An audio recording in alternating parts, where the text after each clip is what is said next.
Welcome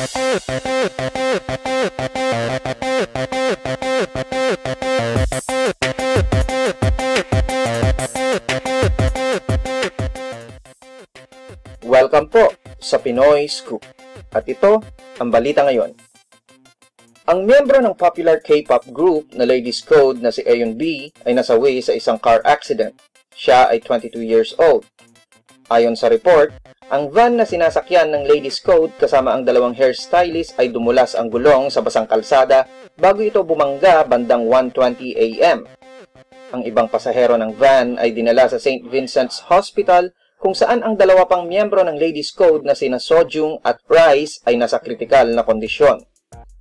For more news, visit us at www.thepinoyscoop.blogspot.com.